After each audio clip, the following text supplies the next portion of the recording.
Good morning everybody. ध्यान देंगे हम लोग। हमने इसके पहले भी आपको नारी शिक्षा पर एक निबंध दे दिया है। आज मैं पर्यावरण संबंधी समस्या प्रदूषण पर निबंध दे रहा हूँ। पर्यावरण प्रदूषण के नाम से जब भी आपको प्रदूषण पर लिखना हो या पर्यावरण प्रदूषण पर लिखना हो, दोनों एक ही टॉपिक है। प्रायः यह बोर्ड में बहुत इंपॉर्टेंट माना जाता है। इन्हीं ख्याल से मैं दे रहा हूं। ध्यान रखेंगे निबंध लिखते समय आसपास के परिवेश से जो भी मन में आता है शुद्धता के साथ लिख दे। इसमें कभी यह न डालें कि यह भाषा हमने पढ़ा है या मुझे नहीं आ रहा। जो भी आ रहा है उसको भली भांति उतार दें, आपको मार्क्स अच्छे मिलेंगे। कभी बात को इधर उधर से बनाने का प्रयास न करेंगे, मूल बातों को ही लिखेंगे। शब्दों में छोटे छोटे शब्दों का प्रयोग करेंगे ताकि आपकी शुद्धता बनी रहेगी। निगेटिव मार्क्स नहीं होंगे और आप अच्छे मार्क्स प्राप्त कर लेंगे। तो आए हम लोग किसी भी लेख को लिखने में के पहले सबसे पहला पद रखा जाता है उनका परिचय। तो आइए हम लोग इसका परिचय दें। आपका लेख है पर्यावरण प्रदूषण। परिचय: हमारे चारों ओर की सभी वस्तुएं पर्यावरण के घटक माने जाते हैं। पर्यावरण का निर्माण जैविक एवं अजैविक दोनों घटकों से होता है। मनुष्य के कारण इन घटकों में अवांछनीय तत्व आ गए हैं। इनमें अशुद्धियों का मिलना ही प्रदूषण है। इसके कारण मानव जीवन अस्त व्यस्त हो गया है। पेट की बीमारियां, श्वास संबंधी बीमारियां, बहरापन, हृदय रोग, चर्म रोग इत्यादि अनेक प्रकार की बीमारियां हमारे जीवन में खतरा पहुंचा रही। आइए अब हम प्रदूषण के कारण को समझें। प्रदूषण के कारण: औद्योगिक क्रांति के बाद कारखानों से निकलने वाली धुआं ने वायु को प्रदूषित करना प्रारंभ कर दिया और उनसे निकलने वाले रासायनिक अवशेषों ने जल को प्रदूषित करना प्रारंभ कर दिया। अब तो इनकी मात्रा इतनी अधिक हो गई है कि पूरे जीवों का अस्तित्व खतरे में आ गया है। वाहनों से निकलने वाले धुओं ने भी वायु को प्रदूषित कर दिया है।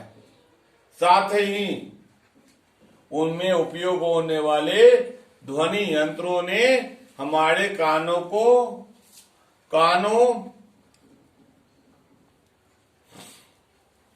और हृदयों को प्रभावित करना प्रारंभ कर दिया है।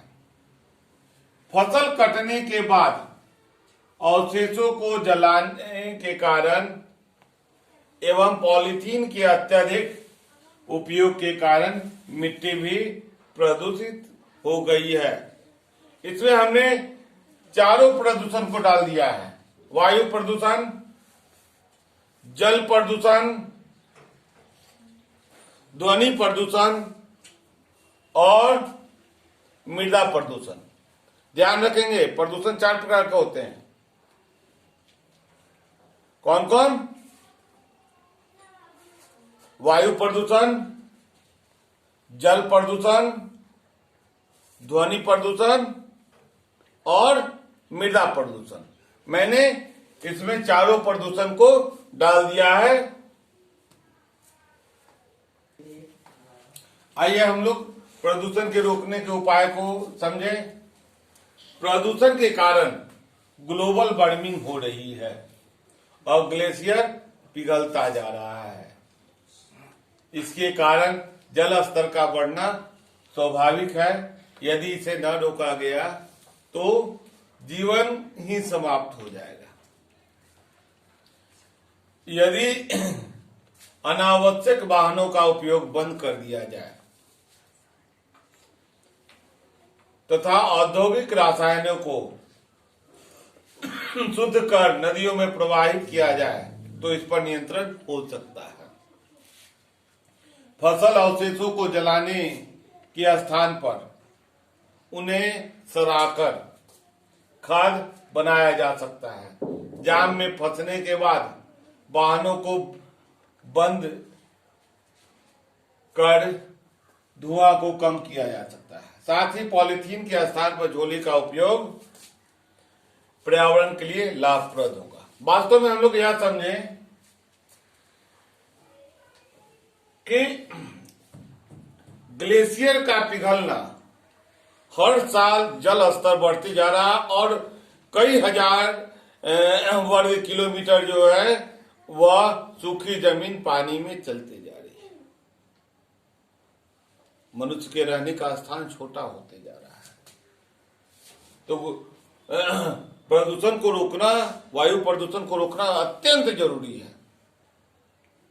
औद्योगिक रसायन को हम लोग अलग से अगर जमा करें और जमा करके उसे शुद्ध कर दिया जाए उस पानी को, अब मलमूत्र से भी आने वाली जो पानी है उसको भी शुद्ध करके, ऐसे बहुत सारे संयंत्र गवर्नमेंट ने लगा रखे हैं, उनका उपयोग करें। पॉलीथीन का इधर उधर न उपयोग करके एक जगह हम लोग रिसाइकिल कर सकते हैं। इन सब बातों को मैं लिख नहीं रहा हूं, इन सब बातों को तो उसको रिसाइकिल कर सकते हैं, रिसाइकिल करके हम दूसरा उपयोग कर सकते हैं। अगर झोले का उपयोग कर दिया जाए तो हमारे, मान लीजिए हम लोग 10 पॉलीथीन का मिल रहा है, बाजार सब्जी लाने गए तो 5 रंग की सब्जी लाए, 5 रंग के लिए 5 पॉलीथीन मिला, सामान लाए 10, उसको अगर हम झोले में लाते हैं तो शायद हम इससे कुछ निजात पा सकते हैं। फसल को जलाने के बाद, फसल कटने के बाद लोग जला देते हैं, तो ऐसा नहीं करके उसको फिर जुताई कर दिया जाए और उसमें पानी डाल दिया जाए। फसल को जुताई करके पानी डाल देने के बाद वह क्या होगा कि वह जो भी अवशेष है वह सड़ना प्रारंभ कर गया और सड़ कर वह ह्यूमस हो जाएगा। वह ह्यूमस हमारे लिए बहुत उपयोगी होगा। तो आइए हम लोग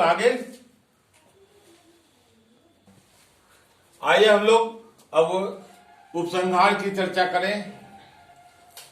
जीवन का आनंद स्वास्थ्य पर निर्भर करता है।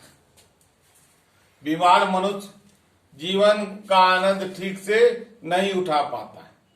इसलिए यदि जीवन ही कष्टमय हो तो प्रगति से क्या लाभ। इसलिए पर्यावरण को संतुलित करने के लिए प्रदूषण मुक्ति का सार्थक उपाय करना आवश्यक है। इन्हीं शब्दों के साथ अगले वीडियो में पुनः मुलाकात होगी। जय हिंद।